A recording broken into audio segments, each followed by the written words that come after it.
ఐదేళ్లలో infrastructure development ఏం జరిగింది? విశాఖలో జరిగిన పారిశ్రామిక ఐటీ రంగ అభివృద్ధి ఏంటి? డెఫినెట్ గా విశాఖపట్నాన్ని ఒక బీచ్ ఐటీ డెస్టినేషన్ గా మనం తీర్చిదిద్దాలని చెప్పి ముఖ్యమంత్రి గారు ఆదేశించడం.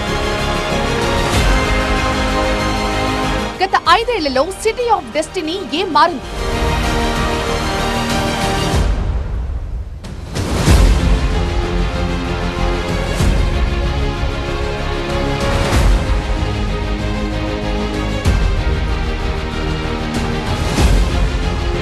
ఈ విషయాలు మీ ముందుంచడానికి ఉత్తరాంధ్ర కింగ్డమ్ విశాఖపట్నం వచ్చింది TV9 బులెట్ రిపోర్టర్.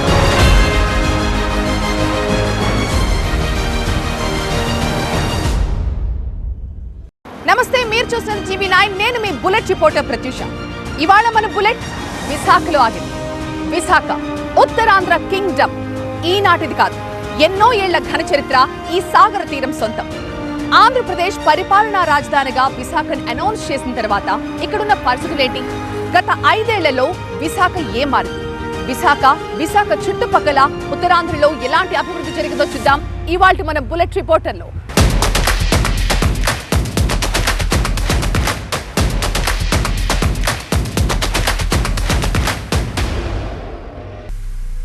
పారిశ్రామిక అభివృద్ధితో పాటు మౌలిక వస్తుల కల్పనపై జగన్ ప్రభుత్వం ప్రత్యేకంగా దృష్టి సారించింది. అందుకు నిదర్శనమే భోగాపురం ఎయిర్పోర్ట్ నిర్మాణం. అవును, విశాఖ విశాల రూపం భోగాపురం ఎయిర్పోర్ట్ రూపంలో ఆవిష్కృతం కాబోతోంది. ఉత్తరాంధ్ర అభివృద్ధికి మణిహారంగా భావిస్తున్న భోగాపురం గ్రీన్ ఫీల్డ్ ఎయిర్పోర్ట్ నిర్మాణం పనులు శరవేగంగా జరుగుతున్నాయి. 4750 కోట్ల అంచనా వ్యయంతో నిర్మిస్తున్న ఈ ఇంటర్నేషనల్ ఎయిర్పోర్ట్ కార్యకలాపాలు ప్రారంభిస్తే వేలాది మందికి ఉద్యోగ ఉపాధి అవకాశాలు రావడంతో పాటు ప్రభుత్వానికి కూడా పెద్ద ఎత్తున ఆదాయం వస్తుందని భావిస్తున్నారు.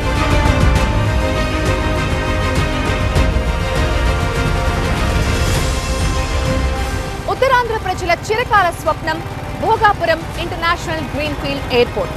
ఈ ఎయిర్పోర్ట్ నిర్మాణం పూర్తయితే తమ ప్రాంత ముఖ చిత్రం పూర్తిగా మారిపోతుందని ఈ ప్రాంత వాసులు బలంగా నమ్ముతున్నారు. అందులోనూ దేశ విదేశాల్లో అద్భుతమైన ఎయిర్పోర్ట్లు నిర్మించిన GMR సంస్థ దీన్ని నిర్మిస్తుండటం మరో విశేషం. సో ఆ సంస్థ అధినేత గ్రంథి మల్లికార్జునరావు ఈ జిల్లాకు చెందిన వారే కావడంతో ఈ ఎయిర్పోర్ట్ నిర్మాణాన్ని కూడా అత్యంత ప్రతిష్టాత్మకంగా తీసుకుని శరవేగంగా ఆ పనులు పూర్తి చేసేందుకు చర్యలు తీసుకుంటారు. సో ఒక్కసారిగా ఈ నిర్మాణం పూర్తయిపోయి ఎయిర్పోర్ట్ లో రాకపోకలు మొదలైతే దాదాపు కొన్ని వేల మంది ఈ ప్రాంత వాసులకి ఉద్యోగ ఉపాధి అవకాశాలు మెరుగుపడతాయి. అలాగే తమ భూముల విలువలు పెరుగుతాయి. సర్వీస్ సెక్టర్ కూడా విస్తరిస్తుందని ఉత్తరాంధ్ర ప్రజలు గట్టిగా నమ్ముతున్నారు.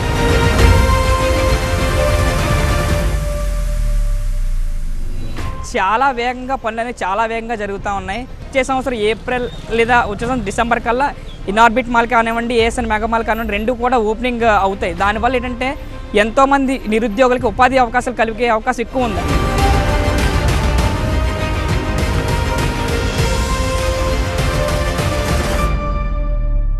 విశాఖ నగరాన్ని అంతర్జాతీయ స్థాయిలో అభివృద్ధి చేయడానికి కృషి చేశామంటోంది వైసీపీ ప్రభుత్వం.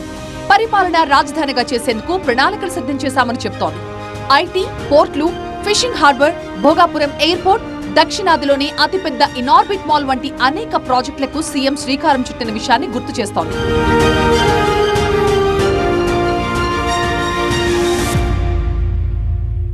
ఆంధ్రప్రదేశ్ రాష్ట్రంలో అతిపెద్ద నగరమైన విశాఖని బీచ్ ఐటీ కారిడార్ గా రూపొందించేందుకు ప్రణాళికలు సిద్ధం చేసినట్టుగా చెప్తోంది వైసీపీ ప్రభుత్వం. ఇందుకోసం ఐటీ కంపెనీల ఏర్పాటుకు చర్యలు తీసుకుంటోంది.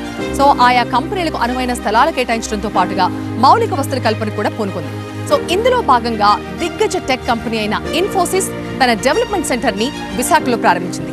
ఇక్కడ రిషికొండ హిల్ నెంబర్ 2లో రిషికొండ సెజ్ లో ఉన్న హిల్ నెంబర్ 2లో ఇన్ఫోసిస్ తన కార్యాలయాన్ని స్టార్ట్ చేసి ఆల్రెడీ ఆపరేషన్స్ కూడా మొదలుపెట్టింది. సో ఇన్ఫోసిస్ బాట్లోనే టెక్ మహీంద్రా కావచ్చు, అమెజాన్, యాక్సెంచర్, WNS ఇలా అనేక సంస్థలు విశాఖ బాట పడుతున్నాయి.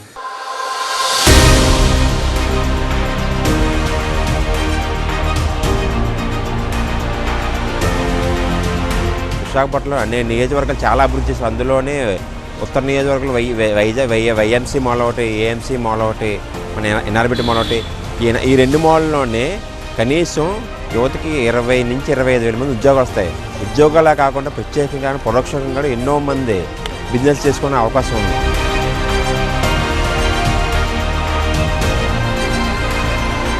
ఐటీ హిల్స్ మీద నలువైపులా అభివృద్ధి భవనాలు, రిషికొండ మీద రూపుదిద్దుకుంటున్న టూరిజం భవనాలు, ఆర్కీ బీచ్ ఏరియాలో వెలిసిన బిల్డింగ్లు, రిసార్ట్లు, millennium tower, Yokohama tyres company, IT corridor, industrial పార్క్లు, ఇలా ఏపీ ఎగ్జిక్యూటివ్ క్యాపిటల్ గా విశాఖ అభివృద్ధిని పరుగులు పెట్టించే ప్రయత్నం చేసింది వైసీపీ ప్రభుత్వం.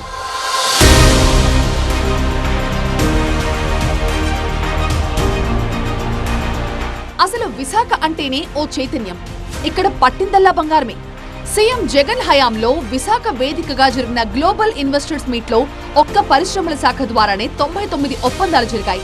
వాటిలో ఇప్పటికే 78 యూనిట్లు పని ప్రారంభించాయని ప్రభుత్వం చెబుతోంది. ఇంకో 21 ఒప్పందాలకు సంబంధించి పనులు వివిధ దశల్లో ఉన్నాయి. మొత్తం ఒప్పందాలు 386. వీటి ద్వారా 6 లక్షల మందికి పైగా ఉపాధి లభిస్తుందని అంచనా. అంతేకాదు జగన్ ప్రభుత్వ నూతన పారిశ్రామిక విధానాల వల్ల చిన్న మధ్య తరహా పరిశ్రమలతో 30 లక్షల ఉద్యోగాలు వచ్చాయని వైసీపీ శ్రేణులంటున్నాయి.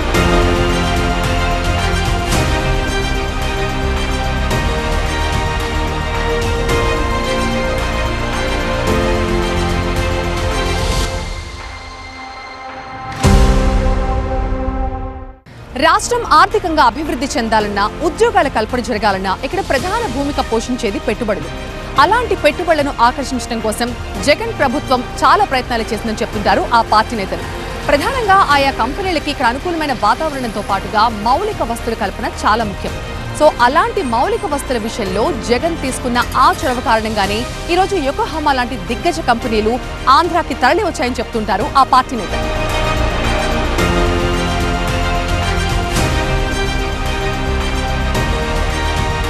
జపాన్ దిగ్గజ కంపెనీ యోకోహామా గ్రూప్ లో భాగమైన ఏటీజీ అలయన్స్ టైర్ గ్రూప్ ఇక్కడ అచ్యుతాపురం సైజ్ లో ఏర్పాటు చేసిన అతిపెద్ద టైర్ ప్లాంట్ లో ప్రస్తుతం మనం ఉన్నాం. సో ఇండియాకి సంబంధించి మొత్తం 3 చోట్ల మాత్రమే యోకోహామా టైర్స్ తన యూనిట్ నెలకొల్పింది. ఒకటి తమిళనాడులో తిరునల్వేలిలో ఉంటే, ఇంకొకటి గుజరాత్లోని ఒక ప్లేస్లో ఉంది, మరొకటి ఇక్కడ అచ్యుతాపురం సైజ్లో ఏర్పాటు చేశారు. సో ప్రస్తుతం ఇక్కడ ఒక యూనిట్ కంప్లీట్ అయిపోయి ఆల్రెడీ ఇక్కడ ప్రొడక్షన్ కూడా స్టార్ట్ అయింది. 2,000 మంది ఇక్కడ ఆల్రెడీ వర్క్ చేస్తున్నారు. ఇక సెకండ్ యూనిట్ కూడా దాదాపుగా కంప్లీట్ అయిపోయిందని తెలుస్తోంది. మొత్తం 3,000 కోట్ల పెట్టుబడులు యోకోహామా ఇక్కడ పెట్టినట్టుగా తెలుస్తోంది. అండ్ స్థానికంగా 70% ఉద్యోగాలు స్థానికులకే ఇస్తున్నారు. అండ్ ఈ కంపెనీకి సంబంధించి ఈ చుట్టుపక్కల ప్రాంతాల్లో ఉండే ఐటీఐ కావచ్చు, అలాగే పాలిటెక్నిక్, ఇంజనీరింగ్ విద్యార్థులకి ట్రైనింగ్ ఇచ్చి వాళ్ళు ఇక్కడ వర్క్ కూడా చేస్తున్నారు. అలాగే 1000 మందిని అలాగే ఇక్కడ రిక్రూట్ చేసుకున్నట్టుగా తెలుస్తోంది.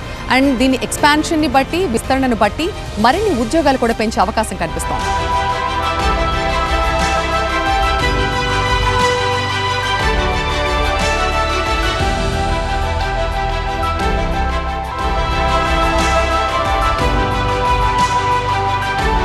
ఆంధ్రప్రదేశ్ రాష్ట్రంలో మేం చేసిన అభివృద్ధి, మేము సాధించిన ఆర్థిక ప్రగతి ఈ ఎన్నికల్లో మా నినాదం అంటున్నారు వైసీపీ నేతలు. రైట్ నాతో పాటు ఉన్నారు AP IT minister Gudivada Amarnath.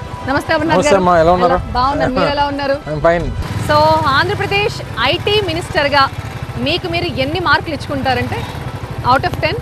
అది అంటే మనకు మనం మార్కులు ఇచ్చుకునే దానికన్నా ప్రజలు ఇచ్చితే బాగుంటుంది. అంటే సెల్ఫ్ అసెస్మెంట్ కూడా ఉండాలి కదా, ప్రజలు ఎలాగో ఇస్తారు, మీరు ఎంత పని చేశారనేది మీకు కూడా ఉంటుంది కదా.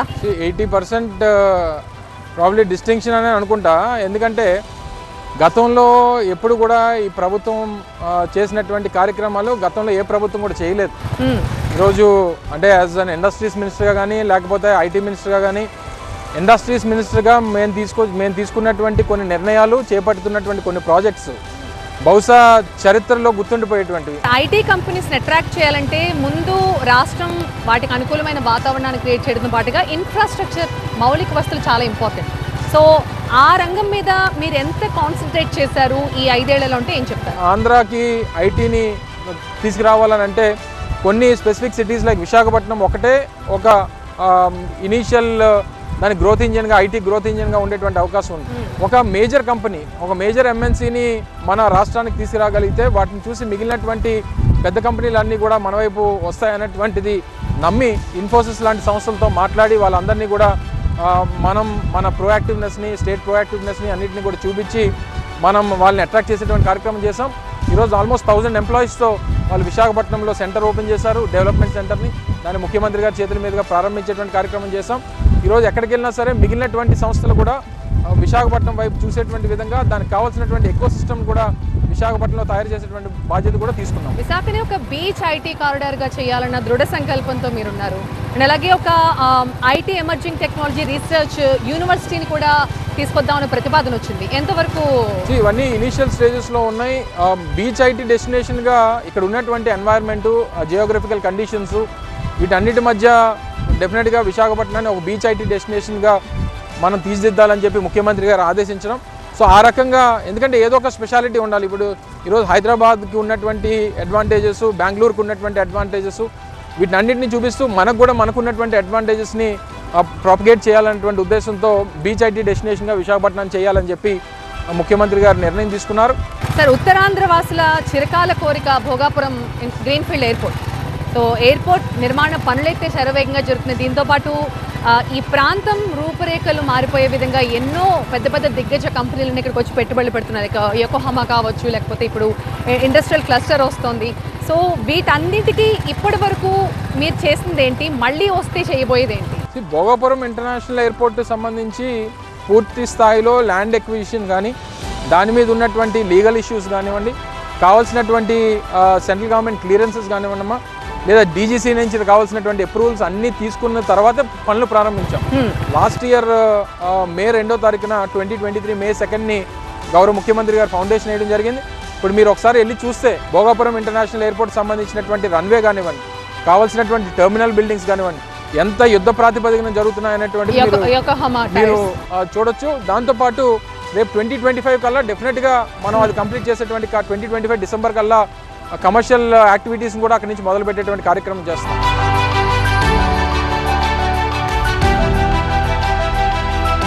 ఈరోజు ఈ ఉదాహరణకి ఈ ఒక్క సంస్థ చూస్తే మీరు యోకోహామా సంస్థ అనేటువంటిది, ఇది 2020 డిసెంబర్లో వాళ్ళకి ల్యాండ్ ఇచ్చాం.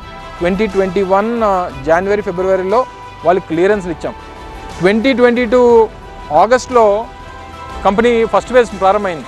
ఆల్మోస్ట్ 1,500 crores ఇన్వెస్ట్మెంట్, ఆల్మోస్ట్ 2,000 ఎంప్లాయీస్ని వాళ్ళు సెకండ్, ఇదంతా ఫస్ట్ ఫేజ్ అనుకుంటామా. కొంచెం ముందుకెళ్తే ఇంకో 50 acresలో సెకండ్ ఫేజ్ కూడా కంప్లీట్ అయిపోయి ప్రాబ్లీ నెక్స్ట్ 2 to 3 monthsలో నెక్స్ట్ 1,500 crores ప్రాజెక్ట్ కూడా ఈరోజు అయిపోతుంది. ఇక్కడ వేరే ఇంకొక సంస్థ వారు పనులు ప్రారంభించారు. సో ఈ యొక్క ఇండస్ట్రియల్ పార్క్ ఆల్మోస్ట్ 1,500 పైన చిన్న చిన్న సంస్థల నుంచి పెద్ద సంస్థల వరకు పెద్ద పెద్ద సంస్థలు పనిచేస్తున్నాయి. 5,500 acres ఇండస్ట్రియల్ పార్క్. బహుశా నాకు తెలిసి ఆంధ్రప్రదేశ్లో బిగ్గెస్ట్, బహుశా సౌత్ ఇండియాలోనే బిగ్గెస్ట్ ఇండస్ట్రియల్ పార్క్ ఇది. సో వాళ్ళకి రోడ్స్, వాటరు, పవర్, ఇవి 3 మన బాధ్యత. సార్, ఐటీ మినిస్టర్గా స్టేట్కి ఇంత చేశానంటున్న మీరు మీ నియోజకవర్గానికి ఒక ఎమ్మెల్యేగా ఏం చేస్తారంటే ఏం చెప్తారు? రావడమే మా అనకాపల్లికి సంబంధించి ఆల్మోస్ట్ 75 acresలో ఒక ఇండస్ట్రియల్ పార్క్ని డెవలప్ చేసి ఆల్మోస్ట్ జస్ట్ 6 to 7 monthsలో ఇండస్ట్రియల్ పార్క్ను కూడా ఇప్పటికీ అందుబాటులో తీసుకొని వచ్చా. మొన్న ఇండస్ట్రియల్ పార్క్ సంబంధించినటువంటి ఇన్ఫ్రాస్ట్రక్చర్ అంతా కూడా కంప్లీట్ చేసి ప్రారంభోత్సవం కూడా చేశానమ్మా. డెఫినెట్గా అక్కడ ఒక 5,000 మందికి ఎంప్లాయ్మెంట్ క్రియేట్ చేసేటువంటి దానికి అది ఉపయోగపడుతుందని చెప్పి బలంగా నమ్ముతున్నా. రాబోయే ఎలక్షన్స్లో ప్రతిపక్షాలు అన్నీ కలిసి వస్తున్నాయి మీ మీద దండయాత్ర చేయడానికి. ఏంటి మరి, ఎలా? మీరు సిద్ధం అంటున్నారు, వాళ్ళు సంసిద్ధం అంటున్నారు. ఎంత సిద్ధంగా ఉన్నారు? సో ఏదేమైనప్పటికీ మేము పేదవాడికి మంచి చేయగలిగాం, ప్రజలకు మంచి చేయగలిగాం. రాష్ట్రంలో అభివృద్ధితో పాటు సంక్షేమాన్ని కూడా ఎప్పుడూ జరగనటువంటి విధంగా చేసాం. వీటినే మేము తీసుకొని మేము ముందుకెళ్తాం. ప్రజలతో పొత్తుంటే వాళ్ళు రాజకీయ పార్టీలు పొత్తులు పెట్టుకుంటున్నాయి. సో డెఫినెట్గా అంతిమ విజయం వైఎస్ఆర్ కాంగ్రెస్ పార్టీదే. మళ్ళీ రెండోసారి జగన్మోహన్ రెడ్డి గారు ముఖ్యమంత్రి అవుతారు. ఆంధ్రప్రదేశ్లో ఒక నిశ్శబ్ద విప్లవం రాబోతోంది అన్నారు. ఆ విప్లవం ఏ విప్లవం అనుకోవాలి? వైఎస్ఆర్ కాంగ్రెస్ పార్టీ విప్లవం 2019 ఏదైతే జరిగిందో మళ్ళీ ఆ హిస్టరీ మళ్ళీ రిపీట్ అవుతుంది. గతంలో వచ్చినటువంటి ఫలితాల కన్నా మంచి ఫలితాలు వస్తాయని చెప్పి కూడా ఆశిస్తున్నాం. Thank you so much Amarnath గారు. All the very best. మరి మీరు చేస్తానని చెప్తున్న ఈ అభివృద్ధి, మీ ప్రభుత్వం సాధించిన ఈ ప్రగతి మరొకసారి మీకు ఛాన్స్ ఇస్తుందో లేదో let's wait and see. All the very best. Thank you.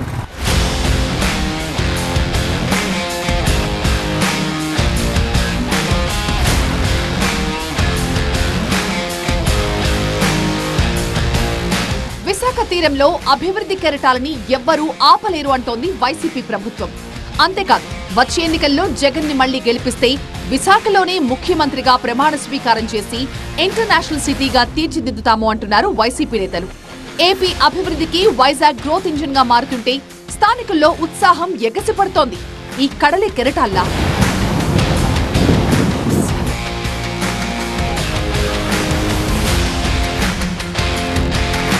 ఎక్కువ టూరిజం వాళ్ళు ఎక్కువ హైదరాబాద్ నుంచి కానీ చుట్టుపక్కల నుంచి ఎక్కువ వచ్చేది వైజాగ్ ఎక్కువ వస్తారు కాబట్టి అందరికీ ఉపయోగపడుతుంది అన్నమాట.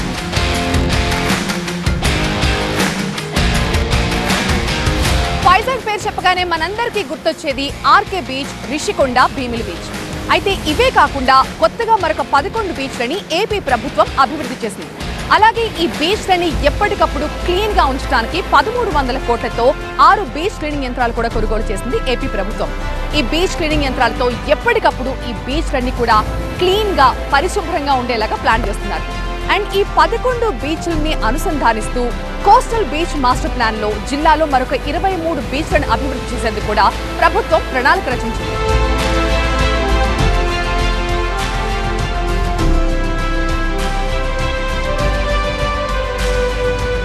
విశాఖ టూరిజం గురించి నేను స్పెషల్ గా చెప్పాల్సిన అవసరం లేదు.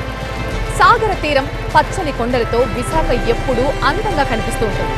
అలాంటి విశాఖని అంతర్జాతీయ నగరంగా తీర్చిదిద్దే క్రమంలో ఇక్కడ మరింత బ్యూటిఫికేషన్ జరిగింది.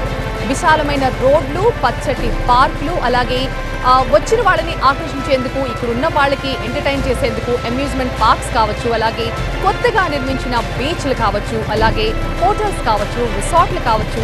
ప్రస్తుతం ఈ 5 ఏళ్లలో వచ్చిన మరిన్ని కొత్త హంగులతో సిటీ ఆఫ్ డెస్టినీ మరింత కలర్ఫుల్ గా, మరింత అందంగా అందరినీ ఇక్కడికి రారమంటూ ఆహ్వానిస్తాం.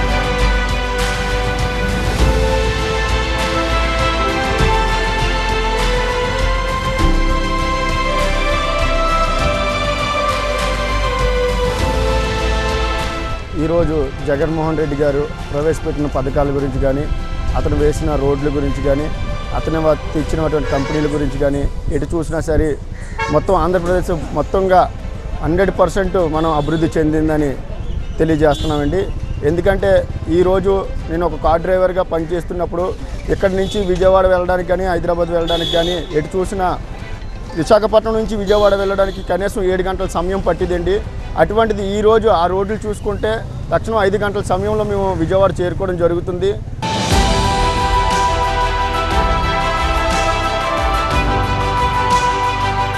Vizag, the city of destiny. ఎగుమతి ఆధారిత పరిశ్రమలతో పాటుగా pharma, auto, petrochemicals, textiles, IT రంగాల్లో అపార అవకాశాల గని. మీకు తెలుసా, నీతి ఆయోగ్ దేశవ్యాప్తంగా ఎంపిక చేసిన 4 నగరాల గ్రోత్ హబ్ లో వైజాగ్ కూడా ఉంది.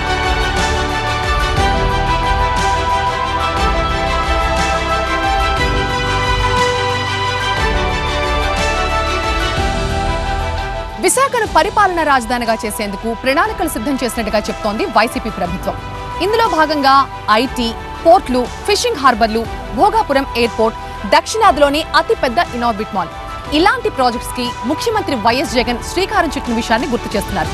అంతేకాకుండా గ్రీన్ ఎనర్జీలో ఎన్టీపీసీ, ఇంధన రంగంలో హెచ్పీసీఎల్, అలాగే పర్యాటక రంగంలో ఒబెరాయ్ తాజ్ గ్రూప్స్, అలాగే టర్బో ఏవియేషన్, ఇలా విభిన్న రంగాల్లో బహుళ ప్రాజెక్టులు చేపట్టేందుకు పారిశ్రామికవేత్తలు కూడా విశాఖ వైపు మొగ్గు చూపుతున్నారు. పారిశ్రామిక అభివృద్ధిలో కానీ, మౌలిక రంగ అభివృద్ధిలో కానీ, మానవాభివృద్ధిలో కానీ, సంక్షేమ రంగంలో కానీ ఈ 5 ఏళ్ల కాలంలో స్పష్టమైన మార్పుకు గట్టి ప్రయత్నం జరిగింది. ఏ ప్రమాణాల ప్రకారం చూసినా ఏపీ అభివృద్ధికి వైజాగ్ గ్రోత్ ఇంజిన్ గా మారడంపై హర్షం వ్యక్తమవుతోంది.